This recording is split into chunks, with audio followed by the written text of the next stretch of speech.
우리 감사절에 생각하는 하나님의 심판, 독특한 주제로 오늘 함께 말씀을 나눕니다.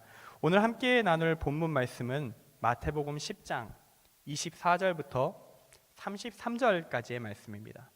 마태복음 10장 24절부터 33절까지의 말씀을 우리 교독하여 함께 읽도록 하겠습니다. 제가 먼저 읽습니다. 제자가 그 선생보다 또는 종이 그 상전보다 높지 못하나니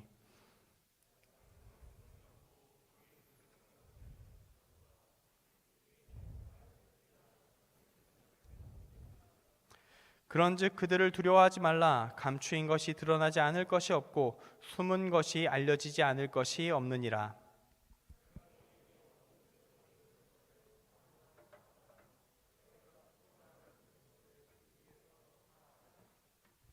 몸은 죽여도 영혼은 능히 죽이지 못하는 자들을 두려워하지 말고 오직 몸과 영혼을 능히 지옥에 멸하실 수 있는 이를 두려워하라.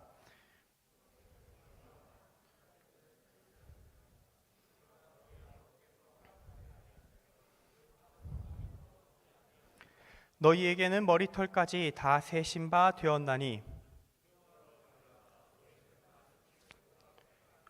누구든지 사람 앞에서 나를 시인하면 나도 하늘에 계신 내 아버지 앞에서 그를 시인할 것이요 사람 앞에서 나를 부인하면 나도 하늘에 계신 내 아버지 앞에서 그를 부인하리라. 아멘. 오늘 말씀의 제목, 감사절에 생각하는 하나님의 심판. 감사절에 생각하는 하나님의 심판이 되겠습니다. 오늘은 추수감사절입니다. 교회가 지키는 중요한 절기 중 하나입니다. 본래대로라면 우리는 계속 이제 지금 사도신경의 맥을 따라서 말씀을 보고 있잖아요. 그래서 오늘은 심판에 대한 이야기, 저리로서 산자와 죽은 자를 심판하러 오시리라. 이제 이 부분을 원래 다뤄야 될 순간입니다. 근데 날이라 고민을 좀 많이 했습니다. 이 추수감사절에 대한 이야기를 좀 나눠야 되는가. 사실 이것도 좀 자세히 얘기하면 꽤 길어져서 뒤에 있는 이야기가 좀 많이 줄게 되거든요. 줄어들 수밖에 없는데 고민을 하다가 어차피 1년에 한 번, 지금 아니면 추수감사절에 대한 이야기를 여러분에게 나누기 어렵기 때문에 오늘 한번 추수감사절에 대한 이야기를 먼저 나누고 오늘 말씀으로 이어가 보도록 하겠습니다. 연결은 됩니다. 그래서 오늘 말씀의 제목이 감사절에 생각하는 하나님의 심판이 되는 것이죠. 추수감사절, 이 절기에 대한 이야기, 이것부터 먼저 오늘 함께 다뤄보도록 하겠습니다. 추수감사절이라고 하면 일단 농경사회를 기반으로 한 절기입니다.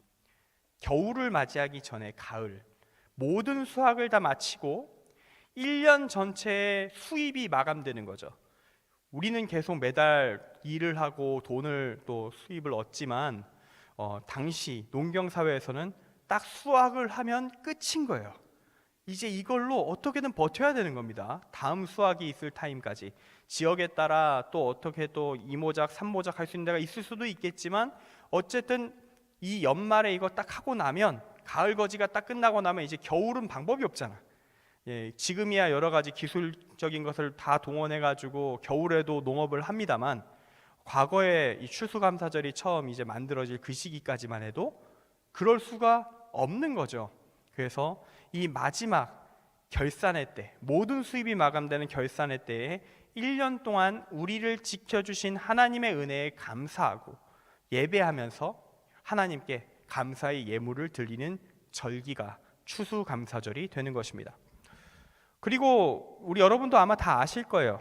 우리가 지금 지키고 있는 추수감사절의 역사적인 차원에서의 직접적인 연결이 되는 부분은 영국에 있는 청교도들이 신앙의 자유를 위해서 미국으로 넘어와서 그곳에서 진짜 죽다 살아나듯이 하면서 어떻게 농업을 해내서 수확을 딱 거두고 그때 하나님께 감사의 예배를, 아까 말한 이 하나님에 대한 그 감사의 그 마음을 담아서 예배를 드린 거, 여기서 연결되어서 우리의 추수감사절은 지켜지고 있습니다.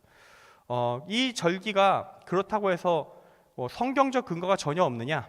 그 사람들이 드린 그 예배가 성경적 근거가 없느냐? 그건 아닙니다.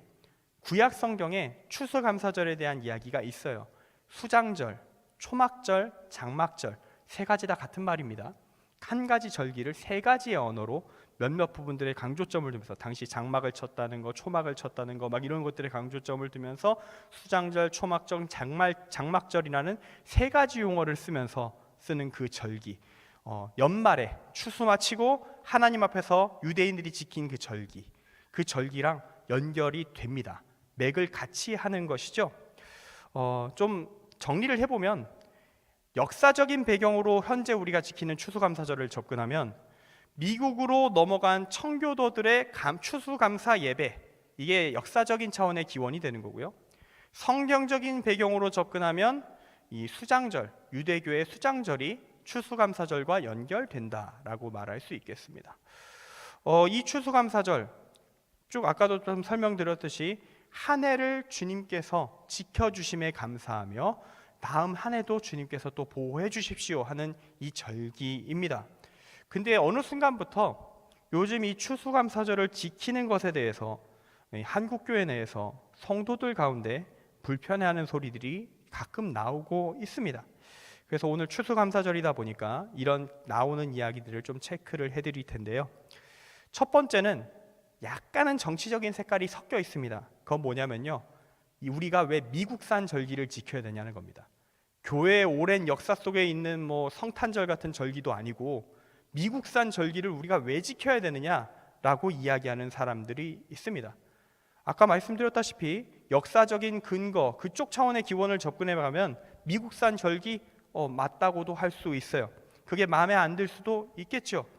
하지만 아까 말씀드렸듯이 이것이 그냥 미국산 절기만은 아니다라는 걸 우리는 생각할 필요가 있습니다. 성경 말씀 속에 같은 맥락을 갖고 있는 구약의 절기가 존재합니다. 유대교의 3대 절기라 불릴 정도로 중요한 수장절, 이 수장절이 이 추수감사절의 기원이 되는 절기가 됩니다. 그래서 지금은 이제 한국교회가 이 두 가지 원리를 같이 적용해서 분명하게 말을 하고 있어요. 그렇기 때문에 미국산 절기라서 추수감사절 예배 폐기하자, 이런 이야기 이제는 먹히지 않는 이야기가 되었다라고 할 수 있습니다. 그리고 이제 두 번째 문제 제기가 있습니다. 그건 바로 우리는 이제 농경사회를 벗어나지 않았느냐라는 이야기예요. 이제 추수감사절 지킬 필요 없다는 겁니다. 사회가 바뀌었으니까. 왜 굳이 내가 키운 적도 없는 채소, 그래도 우리 교회는 농사를 짓는 분들이 좀 되셔서 자기가 직접 키운 채소, 키운 과일 이렇게 바치시는 분들도 있습니다만, 완전 도시로 갈 경우에는 진짜 마트에서 사서 갖고 오거든요. 내가 직접 키운 적도 없는 그 과일과 채소 예배당에 쌓아놓고 쇼를 하는 거 아니냐, 허례허식 아니냐라고 말하는 사람들도 있습니다. 하지만 이 비판 역시 적절한 비판은 아니에요. 왜냐하면 추수감사절 절기가 갖고 있는 의미, 그 가치의 요소를 다 무시하고 역사적 전통에 따라 교회가 이런 형식으로 예배를 드리자고 정한 그 예배의 형식, 저렇게 과일을 쌓아놓은 거, 이것만 공격하고 있기 때문입니다. 추수감사절은 분명히 우리에게 주는 중요한 가치가 담겨 있습니다. 성경에 적혀 있어요. 출애굽기 23장 16절 말씀을 보면 이렇게 적혀 있습니다. 수장절을 지키라. 이는 내가 수고하여 이룬 것을 연말에 밭에서부터 거두어 저장함이니라. 말이 좀 어렵게 느낄 수 있어요. 그래서 풀어서 설명드리겠습니다. 수장절, 추수감사절, 하나님께 올려드리는 이 절기의 예배, 하나님께 감사하는 예배를 우리가 왜 드려야 하는가? 1년 동안 수고한 열매를 하나님의 도우심 안에서 거두었기 때문입니다.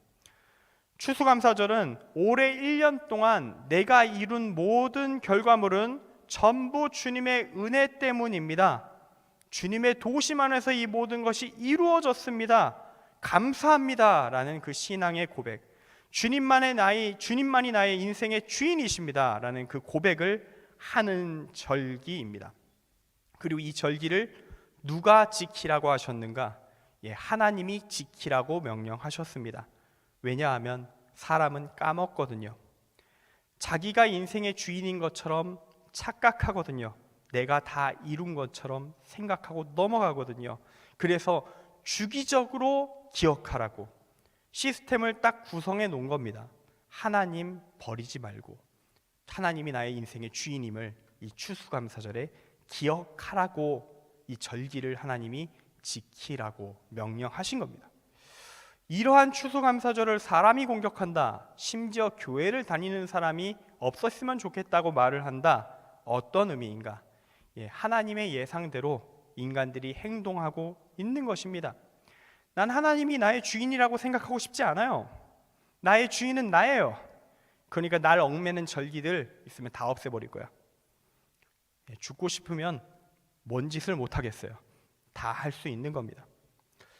마지막으로 추수감사절을 공격하는 세 번째 원리가 있습니다. 이게 제일 핵심입니다. 이거는 사실 추수감사절만 공격하지 않고요, 우리가 곧 맞이할 이제 성탄절을 비롯하여 모든 교회의 절기들을 향하여 공격이 들어오는 내용이 됩니다. 바로 헌금에 대한 공격입니다. 교회가 성도들의 돈을 걷기 위해서 각종 절기들을 나름 역사적인 기원이 있다 하지만 사방에 1년 내내 곳곳에 깔아놨다. 교회가 돈독이 올랐다라고 공격하는 것입니다. 그러나 정말로 그런 것일까? 오늘은 추수감사절이니까 그 추수감사절과 연관된 본문만 체크해서 드리겠습니다. 출애굽기 16장 15절부터 17절 말씀에 이렇게 적혀 있어요. 내 하나님 여호와께서 택하신 곳에서 너는 이레 동안 내 하나님 여호와 앞에서 절기를 지키고 내 하나님 여호와께서 내 모든 소출과 내 손으로 행한 모든 일에 복 주실 것이니 너는 온전히 즐거워할지니라. 너의 가운데 모든 남자는 1년에 3번 곧 무교절과 칠칠절과 초막절에 내 하나님 여호와께서 택하신 곳에서 여호와를 배웁되 빈손으로 여호와를 배웁지 말고 각 사람이 내 하나님 여호와께서 주신 복을 따라 그 힘대로 드릴지니라. 추수감사절을 지키는 성도는 하나님께서 우리를 1년 동안 지켜주시고 나의 삶을 보살펴 주신 것에 대하여, 그리고 앞으로도 복을 주실 것을, 주님께서 나를 지켜주실 것을 기대하면서 감사함과 즐거움으로 하나님 앞에 나아가야 합니다. 그리고 이때 빈손으로 가면 안 됩니다. 그 이유는 돈 달라고 하는 게 아니에요. 예수님이 말씀하셨습니다. 마태복음 6장 21절에 내 보물 있는 그곳에는 내 마음도 있느니라 말씀하셨습니다. 진정한 감사는 말로만 때우는 게 불가능한 거예요. 정말로 감사한다면 내가 할 수 있는 한 최선의 것으로 보답하게 되어 있습니다. 그래서 옛날에 우리나라 사람들은요, 돈이 없는 사람들이 많았잖아요. 조선시대 이제껏 믿음 가진 사람, 가난한 하층민, 뭔 헌금 드릴 게 있습니까? 그래서 그분들은 어떻게 헌금을 드렸느냐? 날 연보라고 해서 그분의 날을 바쳤습니다. 그분의 요일을, 하루를, 며칠을 하나님께 온전히 드리겠습니다. 교회에 나와서 청소하고 다 닦고 이것저것 내가 할 수 있는 한 봉사의 형태로라도 내 헌금을 대신하겠습니다. 내가 드릴 것이 몸밖에 없습니다. 정말로. 그래서 진짜 몸과 시간을 들여서 교회에 예물을 드리신 분들이 그때 있었습니다. 저 그렇게 며칠을 주님께 바치겠습니다. 이렇게 말씀드리고 저 돈이 없어서 이렇게 하겠습니다. 그런 분들이 우리 초기에, 한국교회 초기에는 있었어요. 하나님은 금액을 요구하지 않으십니다. 엄청난 양의 금액, 그런 류의 헌금을 원하지 않으십니다. 헌금의 기본 원칙이 있어요. 고린도후서 9장 7절에 뭐라고 적혀 있냐면요, 즐겨 내는 것, 즐겁게 내는 것, 기쁜 마음으로 내는 것, 눈물 뚝뚝 흘리면서 괴로워하면서 헌금 내면서 내 신앙이 팍팍팍팍 깎여나가는 그런 헌금 하나님은 바라지 않으십니다. 즐겁게 너가 감당할 수 있는 만큼, 너가 할 수 있는 형태로 내어라. 과부의 두 렙돈이 부자가 된 거 얼마나 큰 헌금보다 훨씬 낫듯이, 다만 너가 할 수 있는 최선이 어디까지니? 라고 하나님은 물어보실 뿐입니다. 작정하고 안 내는 거, 일부러 안 내는 게 문제다라고 말할 뿐이에요. 출애굽기 16장 17절에 이렇게 적혀 있습니다. 각 사람이 내 하나님 여호와께서 주신 복을 따라 그 힘대로 드릴지니라. 아멘. 이건 헌금 강요가 아닙니다. 억지로 성도들의 재정을 갈취하기 위한 교회의 수작이 아닙니다. 말뿐인 감사, 거짓된 사랑 하지 말라고 하는 것입니다. 하나님 가지고 놀지 말라고 하는 겁니다. 사랑하면 진짜로 사랑하고 감사하면 진짜로 감사하라. 아무런 헌신도 없는 말장난으로 감사를 더럽히지 말지니라. 이렇게 말하고 있는 겁니다. 하나님이 우리 속내를 다 꿰뚫고 보고 계시는데 뭘 속이겠다는 겁니까? 헌금이 내기 싫다면 그냥 내기 싫다고 말하면 됩니다. 억지로 스트레스 받으면서 헌금 낼 필요 없습니다. 그래서야 자기 믿음만 깎아버린 다음에 지옥으로 걸어가지 않겠습니까? 헌금의 기본은 즐겁게 내는 겁니다. 그래야 헌신이 담긴 진짜 헌금이 됩니다. 다만 답답해요. 이렇게 헌금에 대해서 공격이 들어올 때 답답합니다. 왜 그 자신이 내기 싫은 그 자신의 마음, 그냥 헌금 내기 싫은 것뿐인데 그거를 마치 정의로운 것처럼, 자신이 뭔가 의로운 전쟁을 교회를 향해 수행하고 있는 것처럼, 하나님의 뜻이 나에게 있는 것처럼 그렇게 하는 그런 포장은 좀 안 했으면 좋겠습니다. 그렇게 자기 쇠뇌 걸고 죄책감 피한다 하여 하나님 앞에서 거짓된 감사를 드리고 있는 자신이 숨겨지진 않습니다.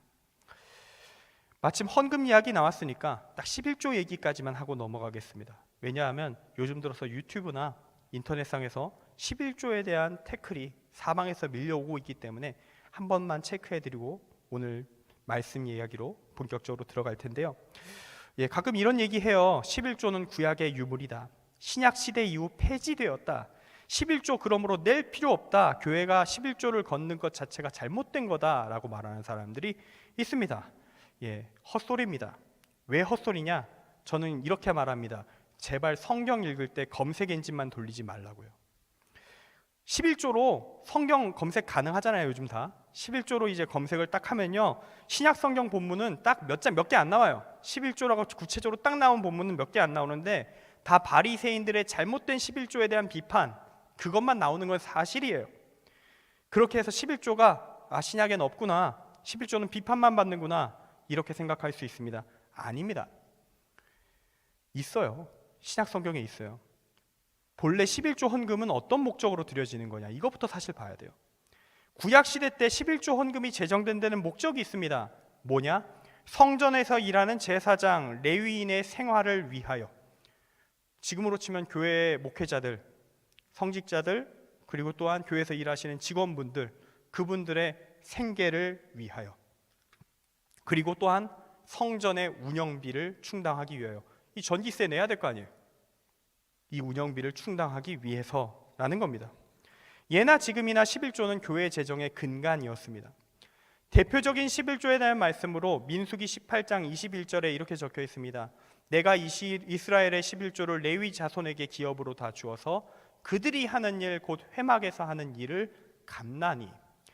이 11조의 목적을 딱 고려하면서 신약 성경을 보잖아요. 신약 시대에도 11조가 유지되고 있다는 걸 확인할 수 있습니다. 고린도전서 9장 11에서 14절 말씀에 이렇게 적혀 있어요. 사도 바울이 이렇게 증언합니다. 우리가 너희에게 신령한 것을 뿌렸은즉 너희의 육적인 것을 거두기로 과하다 하겠느냐? 다른 이들도 너희에게 이런 권리를 가졌거든 하물며 우리일까 보냐? 그러나 우리가 이 권리를 쓰지 않고 범사에 참는 것은 그리스도의 복음에 아무 장애가 없게 하려 함이로다. 성전의 일을 하는 자들은 성전에서 나는 것을 먹으며 제단에서 섬기는 이들은 제단과 함께 나누는 것을 너희가 알지 못하느냐? 이와 같이 주께서도 복음 전하는 자들이 복음으로 말미암아 살리라 명하셨느니라. 민수기 18장 21절 말씀과 맥락이 동일합니다. 신약에 뭐가 11조가 없습니까?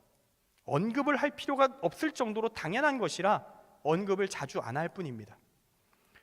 헌금하기 싫은 나의 마음을 혹하게 만들 수 있어요. 이런 가짜 뉴스들을 보면 이게 진짜구나 하고 싶을 수 있습니다. 하지만 거짓입니다. 성경을 정확히 읽고 그대로 살아야 합니다. 그래야 우리가 심판을 피할 수 있습니다. 자, 여기까지입니다. 설교의 절반 이상을 추수감사절에 대한 해설과 그에 대한 헌금 이야기로 채워놓네요. 죄송합니다. 그럼 이제부터 오늘 말씀 이야기로 같이 연결해서 한번 가보도록 하겠습니다.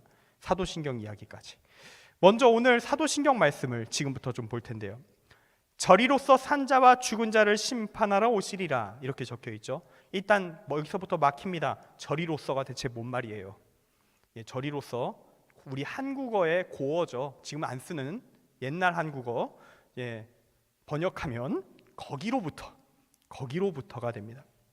여기서 말하는 거기는 어디냐? 예수님이 승천하셔서 계신 곳, 하늘, 하나님의 우편을 의미합니다.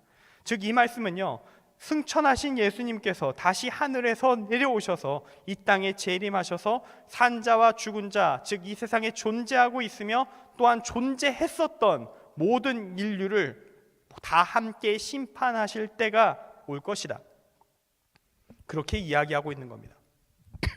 여기서 말하는 심판은 천국 갈 자와 지옥 갈 자를 가르는 공의의 하나님의 판결이 내려지는 순간입니다. 천국과 지옥, 현대인들이 정말 싫어하는 주제 중 하나입니다. 믿지 않는 사람들, 기독교인들을 향해 이렇게 말합니다. 사랑의 하나님이란 존재가 사람들을 영원한 형벌이 있는 지옥으로 보내다니 그게 정상이냐? 하나님이 사이코패스 아니냐? 이렇게 말하는 사람들이 있어요. 네, 정상입니다. 하나님은 정상이십니다. 왜냐하면요, 이렇게 사랑의 하나님이라면 사람들을 지옥으로 보낼 수 없다라고 말하는 그 사람들한테는, 그들은 사랑을 뭘로 정의하고 있냐면 무조건적인 용납, 그 어떤 죄를 지어도 무조건 용서해야 하는 것, 그런 것을 사랑이라 생각합니다. 근데 실제 사랑이 그런 것입니까? 여러분이 결혼을 했다고 치고요, 여러분이 결혼을 했는데 여러분의 상대방이 불륜을 딱 저질렀어요. 불륜을 저지른 다음에 이렇게 말을 한다고 생각해 보세요. 그때 여러분의 감정이 어떨지. 당신이 나를 사랑하니까 나의 불륜을 용납하라. 그것이 당신의 사랑 아니었느냐? 당신은 기독교인이니까 원수 사랑 배우지 않았느냐? 나 역시 사랑하다 보니까 불륜을 저지를 수밖에 없었어. 당신이 기독교인이라면 나의 사랑의 행동을 긍정하고 받아들여야 한다. 그를 용서하고 받아들이시겠습니까? 그게 사랑일까요? 당연히 그렇지 않습니다. 그런 말을 하는 사람을 위해서라도 지옥이 있어야 이 세계가 정의가 살아있다라고 말할 것입니다. 기독교는 원수까지 사랑할 것을 분명 이야기하긴 해요. 하지만 여기서 말하는 원수 사랑은 죄인들에 대한 무조건적 용납, 봐주는 행동이 아닙니다. 천국과 지옥의 심판, 최후에 이루어질 공의의 심판까지 고려해서 그를 지옥 갈 사람에서 천국 갈 사람으로 바꾸는 것, 그를 갱생시키는 것까지 나아가는 것이 바로 원수 사랑입니다. 제가 말씀드린 예시처럼 사랑으로 불륜을 정당화하는 자가 있다면 그가 자기의 죄를 깨닫도록 처벌의 단계로 빨리 넘겨버리는 것이 그를 위한 사랑의 행동이다 라고 말할 수 있을 겁니다. 빨리 머리를 뜯어 고쳐줘야 그게 제대로 된 사랑의 행동인 것이죠. 그럼에도 불구하고 세상 사람들은 사랑의 하나님을 이야기할 때요, 내가 뭔 짓을 하든 잘했다고 이야기하는 신이길 바랍니다. 그래야 내가 뭔 짓을 해도, 어떤 죄를 지어도 내게 피해가 돌아오지 않고 영원히 내 멋대로 살 수 있을 것이니까요. 그들이 생각하는 천국은 내가 원하는 모든 쾌락이 용납되는 땅입니다. 그러므로 나의 행동에 대해 이래라 저래라 하는 신, 뭐 하면 안 된다고 말하는 신, 있어서는 안 되죠. 그리고 그들에게는 그러한 사랑의 하나님, 공의의 하나님이야말로 영원의 대적입니다. 악마와 같은 존재입니다. 내 멋대로 살고 싶은데 어딜 감히 나에게 신의 말씀이라고 얘기하는가? 그렇게 그들은 교회를, 기독교를, 하나님을 적대하게 되는 것입니다. 오늘 말씀의 24절부터 25절 말씀의 내용이요, 바로 이 세상 사람들이 그리스도인들을 향해 지금 보여주고 있는 공격적인 태도와 일맥상통합니다. 24절부터 25절에 이렇게 적혀 있습니다. 제자가 그 선생보다 또는 종이 그 상전보다 높지 못하나니 제자가 그 선생 같고 종이 그 상전 같으면 조카도다. 여기서 제자나 종은요, 그리스도인을 의미합니다.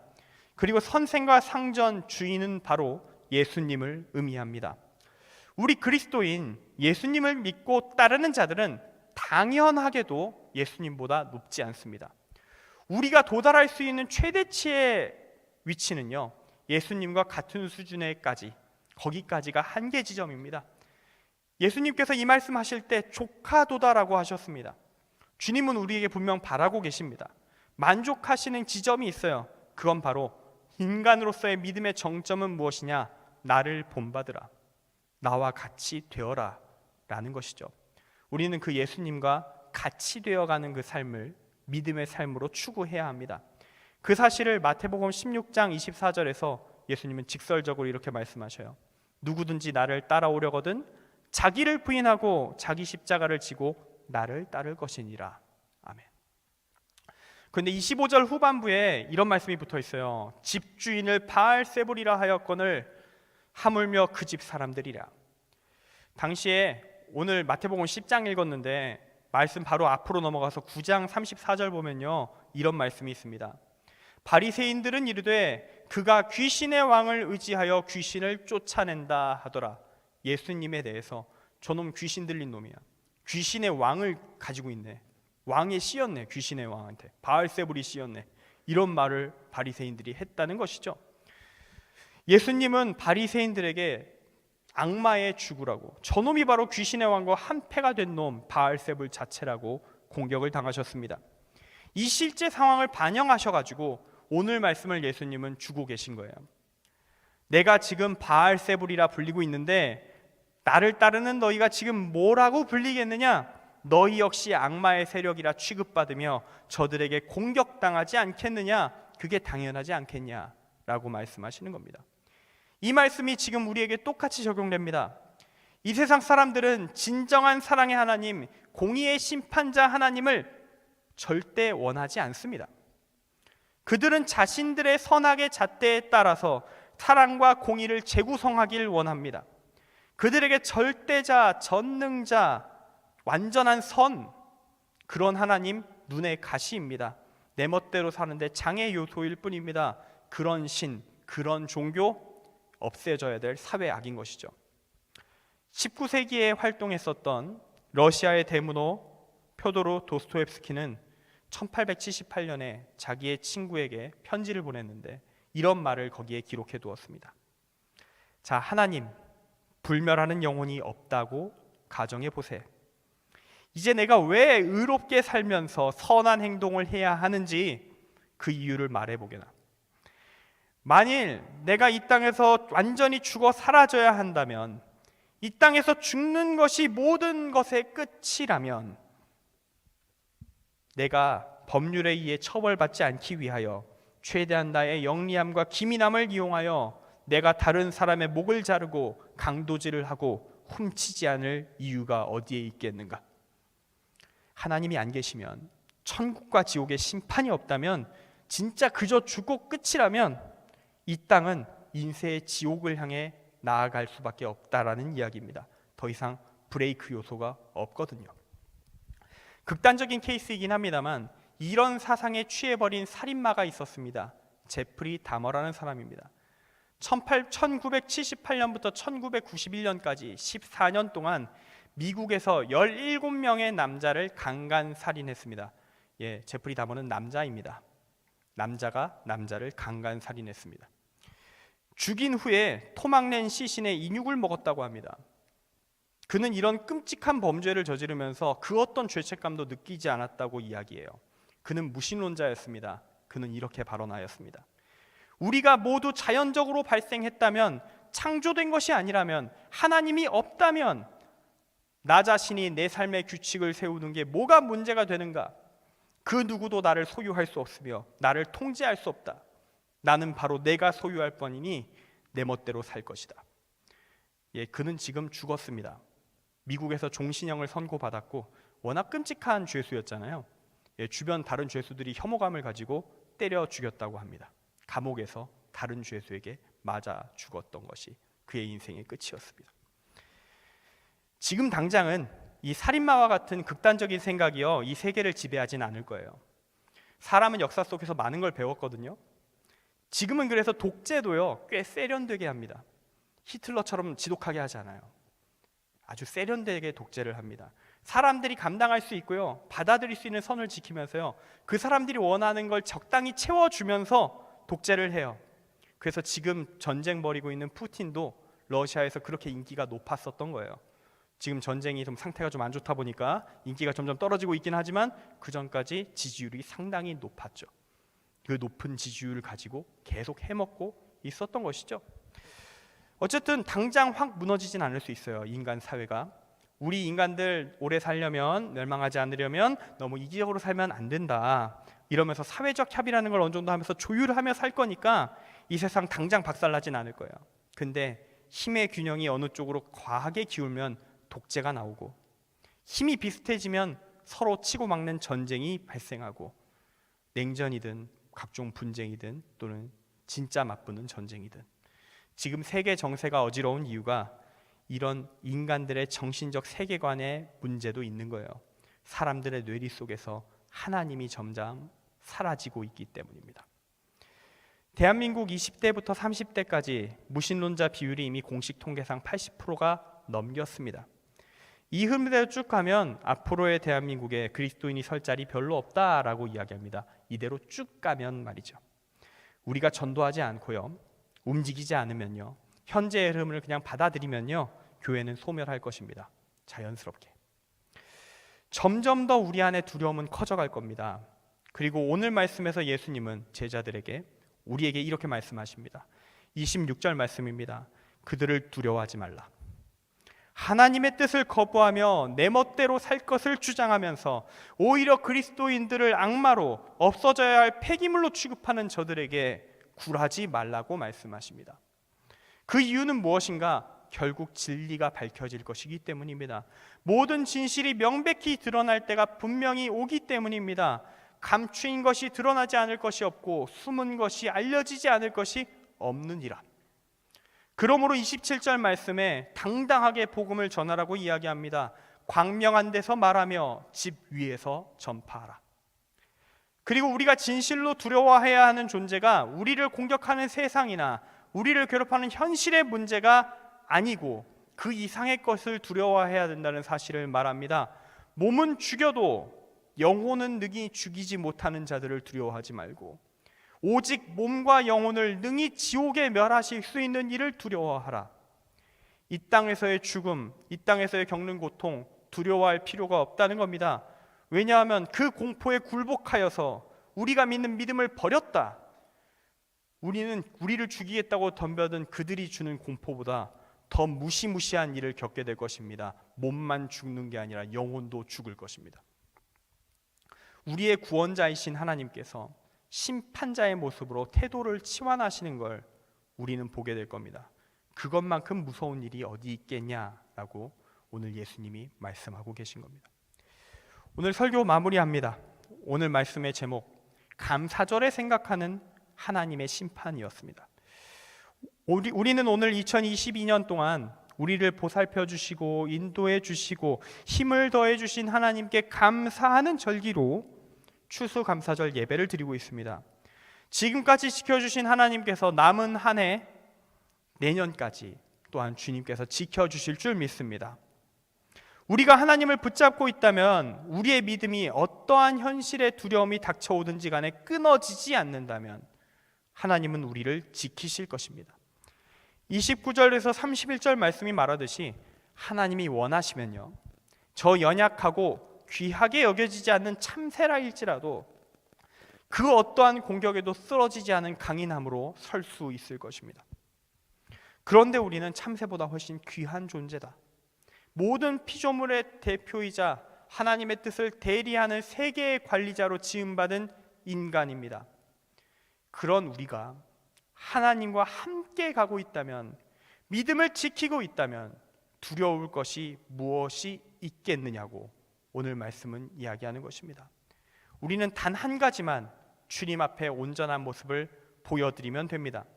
우리의 믿음이 온전하다는 사실을 하나님 앞에 당당히 증명할 수 있으면 됩니다. 32절 말씀이 우리에게 이루어지기를 원합니다. 누구든지 사람 앞에서 나를 시인하면 나도 하늘에 계신 내 아버지 앞에서 그를 시인할 것이요. 그리고 33절 말씀의 상황이 우리에게 절대로 잊지 않기를 원합니다. 누구든지 사람 앞에서 나를 부인하면 나도 하늘에 계신 내 아버지 앞에서 그를 부인하리라. 모든 순간 하나님을 부인하지 마십시오. 부인하는 그 순간 하나님의 심판이 우리 앞에 서게 될 것입니다. 대신 모든 순간 하나님을 시인하십시오. 그분이 우리의 주인이라고, 그분이 우리의 구원자라고 말하십시오. 그때 하나님의 구원이 우리에게 이를 것입니다. 현실의 두려움을 극복하여 모든 순간 복음을 전하십시오. 그때 주님이 우리를 영원까지, 구원의 날까지 든든하게 지켜주실 것입니다. 그 믿음, 진짜 믿음, 구원받기에 합당한 믿음을 되살리는 감사의 절기, 그러한 추수감사절, 그리고 전도축제를 앞두고 있는 그 전주, 우리가 주님의 복음 앞에 바로 서길 간절히 소망합니다. 기도하겠습니다. 사랑의 하나님 아버지, 우리가 하나님의 말씀 앞에 바로 서길 원합니다. 이 추수감사절, 주님이 우리의 주인이십니다. 올 한 해 주님께서 지켜주셔서 우리가 믿음 잃지 않고 이 추수감사절에 주님께 예배를 드릴 수 있습니다. 이 예배 자리에 나올 수 있습니다. 주님 감사합니다. 우리의 믿음이 끊어지지 않았음에 감사합니다. 주께서 우리를 다스리실 줄 믿습니다. 은혜 베풀어 주실 줄 믿습니다. 주님께서 능력으로 우리를 도우실 줄 믿사오니 주여 우리와 동행하여 주옵소서. 하나님의 말씀 붙들고 살아가는 한 주 이어지는 믿음의 삶 되게 하여 주옵소서. 예수 그리스도의 이름으로 기도합니다. 아멘.